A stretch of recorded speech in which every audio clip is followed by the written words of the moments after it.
இரட்டிப்பான நன்மையை தருவேன் என்றிரே, இன்றைக்கே தருவேன் என்று வாக்குரைத்தீரே.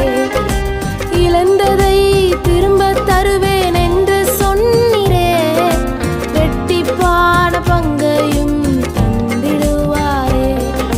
உபாகமும் 29வது அதிகாரம் அதனுடைய 3வது வசனம், கர்த்தர் செய்த அற்புதங்களையும் கண்ணார கண்டீர்களே. எனக்கு அன்பான தேவ பிள்ளைகளே, இந்த வார்த்தையை கேட்டுக்கொண்டிருக்கிற உங்களுடைய வாழ்க்கையில இன்றைக்கு ஒரு அற்புதத்தை காணும்படி உங்களுடைய கண்களை ஆண்டவர் திறக்க போகிறார். அநேக நாட்களாக, அநேக மாதங்களாக, அநேக வருடங்களாக எதிர்பார்த்த காரியங்கள் உங்களுக்கு நடக்காமல் இருக்கலாம். ஒரு வழியும் உங்களுக்கு திறக்காமல் இருக்கலாம். 4 திசைகளும் உங்களுக்கு அடைக்கப்பட்டிருக்கலாம். நீங்க ஜெபித்த வேண்டிக் கொண்ட காரியங்களிலே உங்களுக்கு பதில் கிடைக்காமல் இருக்கலாம். நீங்கள் எதற்காக ஜெபம் பண்ணி கொண்டிருந்தீர்களோ, எதற்காக காத்திருந்தீர்களோ, அது உங்களுக்கு நடக்காமல் இருக்கலாம்.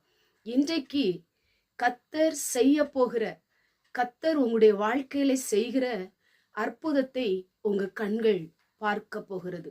எத்தனை பேர் நீங்கள் இந்த வார்த்தையை விசுவாசிக்கிறீர்கள்? எத்தனை பேர் இந்த வார்த்தை எனக்குத்தான் என்று ஏற்றுக்கொள்கிறீர்கள்? எத்தனை பேர் இந்த வார்த்தையின்படி எனக்கு நடக்கும் என்று சொல்லி ஆண்டவரை நம்புகிறீர்கள்? உங்க வாழ்க்கையிலே நீங்கள் அற்புதத்தை காணும்படி தேவனுடைய கண்களை திறக்க போகிறார். இதுவரை எவ்வளவோ பிரயாசப்பட்டுட்டேன், எவ்வளவோ முயற்சி பண்ணிட்டேன், எனக்கு ஏன் நடக்கல அப்படி என்கிற சில கேள்விக்குறிகள் இருக்கலாம். ஏன் என் காத்திருப்புக்கு ஆண்டவர் பதில் தரவில்லை என்கிற ஏக்கங்கள் இருக்கலாம்.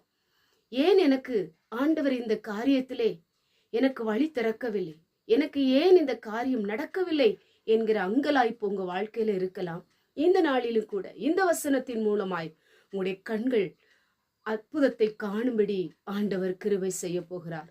எனக்கு அன்பான தேவ பிள்ளையே, உங்களை பார்த்துத்தான் வேதம் சொல்லப்பட்டிருக்கிறது. அற்புதத்தை நீங்கள் பார்க்க போகிறீர்கள். அற்புதம் என்பது எதிர்பாராத ஒரு சம்பவம், உங்களுடைய சிந்தனைக்கு எட்டாத ஒரு காரியம், உங்களால கிரகிக்க முடியாத ஒரு சம்பவத்தை கர்த்தர் உங்களுடைய வாழ்க்கையில செய்து முடிக்க போகிறார். சந்தோஷத்தோடு இருங்க, நம்பிக்கையோடு இருங்க. உங்களுடைய கண்கள் இன்றைக்கு ஒரு அற்புதத்தை காணும்படி தேவன் கிருபை செய்வார். கண்களை மூடி ஜெபம் பண்ணுவோம். எங்கள் பரிசுத்தமுள்ள நல்ல பிதாவே, கேட்டதான வசனத்தின் மூலமாய் அற்புதத்தை கண்ணார காணும்படி உடைய கண்களை திறக்க போவதற்காய் ஸ்தோத்திரம். அன்றைக்கு ஆகாருடைய கண்கள் திறக்கப்பட்டு அற்புதத்தை எப்படி பார்த்ததோ அதுபோல உடைய பிள்ளைகளுடைய கண்கள் திறக்கப்படட்டும், அற்புதத்தை காணட்டும். இயேசுவின் மூலம் ஜெபிக்கிறோம் பிதாவே, ஆமென்.